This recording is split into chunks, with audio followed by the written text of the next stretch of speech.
నమస్తే అండి. Welcome to Roja blogs. అందరూ బాగున్నారా అండి? నేను చాలా బాగున్నాను. ఈ పవిత్రమైనటువంటి మార్గశిర పౌర్ణమి రోజును దత్త జయంతిగా జరుపుకుంటాం.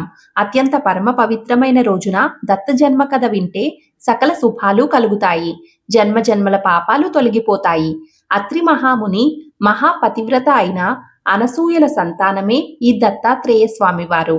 ఈయన త్రిమూర్తులు అంటే బ్రహ్మ, విష్ణు, పరమేశ్వరుల యొక్క అంశలతో జన్మించినటువంటి గొప్ప అవతారమూర్తి. అందులోనూ దత్తాత్రేయుడు శ్రీ మహావిష్ణువు యొక్క అంశతో, చంద్రుడు బ్రహ్మ అంశతో దుర్వాసుడు శివుని అంశతో జన్మించారని పురాణాలు చెబుతున్నాయి. ఒకనాడు లోక కళ్యాణార్థం కోసమై నారదుల వారు ఆడినటువంటి చతురోక్తికలోనైనటువంటి లక్ష్మి, సరస్వతి, పార్వతీ మాతలు మహాపతివ్రత అయినటువంటి అనసూయపై ఈర్ష్య, అసూయ ద్వేషాలను పెంచుకుంటారు.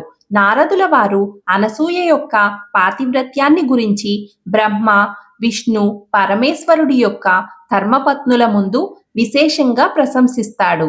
వారి మనసు నిండా కూడా దావానంలా వ్యాపించి ముగ్గురు అమ్మల గుండెలు బగ్గుమంటాయి. వారి వారి పత్నులను తక్షణమే ఆ అనసూయ యొక్క ఆశ్రమానికి వెళ్లి ఆమె పాతివ్రత్యాన్ని భగ్నం చేయమంటూ ప్రార్థిస్తారు. ఇక త్రిమూర్తులు ఎంత వారించినా కూడా పెడచెవిన పెడతారు. ససేమిరా అంటారు. ఇక చేసేది లేక సన్యాసి వేషాలను ధరించి అత్రి అనసూయ ఆశ్రమం యొక్క ప్రాంతమందు భూమిపై పాదం మోపుతారు. త్రిమూర్తుల వారి పాదస్పర్శకు భూదేవి కూడా పులకరించిపోతుంది. ఆ విధంగా వారు ఆశ్రమానికి చేరుకుంటారు. ఆ ఆశ్రమ వాతావరణం అంతా కూడా చాలా ప్రశాంతంగా, ఆహ్లాదకరంగా ఉంటుంది. అంత చక్కని ప్రకృతి అందాలకు అలవాటైనటువంటి ఆ రమణీయమైనటువంటి వాతావరణాన్ని చూసి ఈ భూలోకవాసులు ఎంతటి అదృష్టవంతులో మనం ముగ్గురం కూడా చిన్నారి బాలుల వలె ఆ యొక్క ముని బాలకులతో కలిసి ఆడుకుంటే ఎంత బాగుంటుందో అనుకుంటూ తన్మయత్వంతో ఆ త్రిమూర్తులు అనుకుంటారు. అలా మైమర్పిస్తున్నటువంటి ఆ ఆశ్రమ వాతావరణం నుండి ఒక్కసారిగా తెప్పరిల్లి ఇంతకీ మనం వచ్చినటువంటి మాటను మర్చిపోయి మన భార్యలకు ఇచ్చినటువంటి మాటను విస్మరించాం అని భావించి ఆశ్రమం ముంగిటి వైపుకు పయనమవుతారు. ఇక మహా తపోబల సంపన్నుడైనటువంటి కర్దమ ప్రజాపతికి, దేవహూతికి జన్మించినటువంటి అనసూయ దేవిని మునిశ్రేష్ఠుడైనటువంటి అత్రి మహర్షికిచ్చి వివాహం చేస్తారు. అప్పటి నుండి ఆమె గృహస్థురాలిగా గృహస్థ ధర్మాన్ని చక్కగా నిర్వహిస్తూ అత్రి మహర్షికి అనేక సేవలు చేసుకుంటూ అతిథి అభాగ్యులను ఆదరిస్తూ తన యొక్క పతిసేవతో చక్కగా పాతివ్రత్య మహిమలతో ముల్లోకాలను అపురపరుస్తూ పంచభూతాలు అష్టదిక్పాలకులు సహితం అనుకుగా ఉండే విధంగా చేస్తున్నటువంటి పతివ్రత తల్లి ఇక దివ్య తపో తేజోమూర్తి అయినటువంటి అత్రి మహర్షిని చూసినంతనే ఆ త్రిమూర్తులు ముగ్ధులు అవుతారు.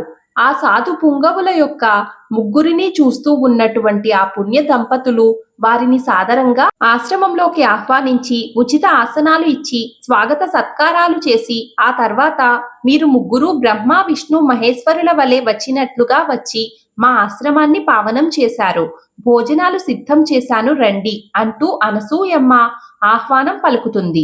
అత్రి మహర్షితో కలిసి ముగ్గురు సాధువులు ఆసీనులు అవుతారు. ఇక వడ్డన ప్రారంభించేందుకై సిద్ధమవుతున్నటువంటి అనసూయతో ఆమె దుస్తులు ధరించకుండా నగ్న రూపంలో వడ్డిస్తేనే తాము భుజిస్తామంటూ వారు చెబుతారు.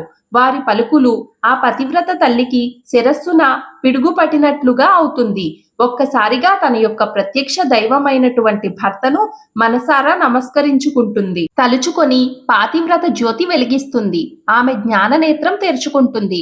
కపట సన్యాస రూపంలో ఉన్నటువంటి త్రిమూర్తుల గుట్టు రట్టవుతుంది. వారి ఆంతర్యం ఏమిటో తెలుసుకుంటుంది. పెదవుల వెంట చిరునవ్వు చెక్కు చెదరకుండా ఏమి నా భాగ్యం, ముల్లోకాలను ఏలేటటువంటి సృష్టి స్థితి లయకారకులైనటువంటి మీరు నా ముంగిట ముందుకు యాచకుల వలె వచ్చారా? వీరిని కనుక నేను తృప్తిపరిస్తే ముల్లోకాలు కూడా ఆనందింపచేసినటువంటి భాగ్యం నాకు కలుగుతుంది కదా అని ఆలోచిస్తూ ఒక పక్క పాతివ్రత్యం, మరోవైపు అతిథి సేవ, ఈ రెండు ధర్మాలను ఏకకాలంలో సాధించడం ఎలా అని అనుకుంటూ పతికి నమస్కరించి కమండలంలో కమండలోదకమైనటువంటి ఆ త్రిమూర్తుల శిరస్సున చల్లుతుంది. వెంటనే ఆ ముగ్గురు కూడా పసిబాలులు అవుతారు. వెనువెంటనే అనసూయలో మాతృత్వం పొంగి స్తన్యం పొంగుతుంది. కొంగుచాటున ఆ ముగ్గురు బాలురకు పాలిచ్చి వారి ఆకలి తీరుస్తుంది. అంతలో ఋషికన్యలు ఋషిబాలురు కలిసి మెత్తని పాల పానుపుతో ఊయలు వేయగా వారికి జోలపాడి నిద్రపుచ్చుతుంది. ఇంతటి మహద్భాగ్యం సృష్టిలో ఏ తల్లికి దక్కుతుందో చెప్పండి. ఆ వింత దృశ్యాన్ని చూసినటువంటి అత్రి మహర్షి ఒక్కసారిగా తుల్లిపడి మరలా తేరుకొని తన దివ్య దృష్టితో జరిగిందంతా అలాగే జరగబోతుందంతా తెలుసుకుంటాడు. ఈ త్రిమూర్తులు ఈ యొక్క ఆశ్రమ ప్రవేశ సమయంలోనే ఆశ్రమ వాతావరణానికి తన్మయత్వంతో పలికినటువంటి పలుకులే కార్యరూపం దాల్చడం. బ్రహ్మ వాక్కుగా తలచి ఆ చిన్నారులు బుడిబుడి నడకలతో ఆడుతూ గెంతుతూ ఆ ముని బాలకులతో కలిసి వారి కలలను పండించుకుంటూ ఉంటారు. మానవులకు బాల్య కౌమార యవ్వన వార్ధక్యాలలో ఆనందంగా సాగేది బాల్యదశే కాబట్టి అది మధురానుభూతిని మిగిలిస్తుంది. కాబట్టి వారు కూడా చూసుకుంటూ మురిసిపోతూ ఉంటారు. కనని తల్లిదండ్రులైనటువంటి అత్రి అనసూయల యొక్క పుత్ర వాత్సల్య బాంధవ్య ప్రేమానురాగాలకు అయోనిజులైనటువంటి ఆ యొక్క త్రిమూర్తులకు చాలా కాలం పాటు కొనసాగుతూ ఉంటుంది. అలా ఉండగా లక్ష్మీ సరస్వతి పార్వతీ మాతలకు భర్తల యొక్క ఆచూకీ తెలియక గుబులు పుడుతుంది. అంతలో నారదుల వలన అత్రి మహర్షి యొక్క ఆశ్రమమందు జరిగినటువంటి వింత గురించి తెలుసుకుంటారు.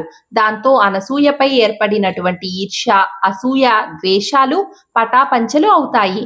వెంటనే వారి యొక్క స్వరూపాలతో అనసూయ అత్రి ముని యొక్క ఆశ్రమానికి చేరుకుంటారు. వారిని మునికన్యలు స్వాగతిస్తారు. ఆ సమయమున అనసూయమ్మ ఆ చిన్నారులకు పాలిచ్చి ఊయలలో పడుకోబెట్టి జోలపాడుతూ ఉంటుంది. అంతలో ఆ ముగ్గురమ్మలను చూసి సాదరంగా ఆహ్వానించి స్వాగత సత్కారములతో సుఖాసీనులను చేస్తుంది. పసిబాలు రూపాల్లో ఉన్నటువంటి వారి భర్తలను చూసుకొని పతిభిక్ష పెట్టమంటూ కన్నీళ్లతో అత్రి అనసూయ పాదాలను ఆశ్రయిస్తారు. అయితే మీ భర్తలను గుర్తించి తీసుకుని వెళ్ళండి అంటూ అనసూయ హుందాగా చెబుతుంది. ఒకే వయసుతో ఒకే రూపుతో అమాయకంగా నోట్లో వేలు వేసుకుని అలా నిద్రిస్తూ ఉన్నటువంటి జగన్నాటక సూత్రధారులను ఎవరో గుర్తించలేకపోతారు. ఆ తల్లులు తల్లి నీ పతి దీక్షను భగ్నం చేయాలని ఈర్ష్య అసూయ ద్వేషాలతో మేము చేసినటువంటి తప్పిదాన్ని మన్నించి మా భర్తలను దయతో వారి యొక్క స్వరూపాలను ప్రసాదించమంటూ ప్రాధేయపడతారు. అప్పుడు అనసూయ మాత తిరిగి పతిని తలుచుకొని కమండలోదకం తీసి వారిపై చల్లగా త్రిమూర్తులు సాక్షాత్కరించి ఈ యొక్క ఆశ్రమ వాస సమయమందు మీరు కన్న తల్లిదండ్రుల కంటే కూడా మిన్నగా పుత్ర వాత్సల్యాన్ని మాకు పంచిపెట్టారు. అయితే మీకు ఏం వరం కావాలో తప్పకుండా మేము ప్రసాదిస్తాం, కోరుకోమని అడుగుతారు. నాయనలారా, ఈ పుత్ర వాత్సల్య భాగ్యాన్ని మాకు మీరు ఈ విధంగా పంచారు.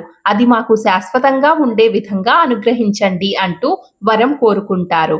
ఆ దంపతులు ఇక అనసూయ ఆ ముగ్గురిని కూడా తన పిల్లలుగా శివ విష్ణు బ్రహ్మ అంశలతో దుర్వాసుడు దత్తాత్రేయ అలాగే చంద్రుడుగా జన్మించవలసిందిగా వరం అడుగుతుంది. ఇక ఉయ్యాలలో ఉన్నటువంటి ఆ బాలురు అత్రి అనసూయలకు బిడ్డలై కొంతకాలం పెరిగిన తరువాత బ్రహ్మ శివుడు అలాగే వారి అంశలను దత్తనారాయణునికి ఇస్తారు. అప్పటి నుండి ఆ స్వామివారు దత్తాత్రేయ స్వామివారిగా అవతారం ఎత్తుతారు. ఈ విధంగా దత్తాత్రేయ స్వామివారి జననం జరిగింది. ఈ వీడియో మీకు నచ్చినట్లయితే ప్లీజ్ ఒక చిన్న లైక్ చేసి షేర్ చేసి సబ్స్క్రైబ్ చేసుకోండి. Thank you for watching this video.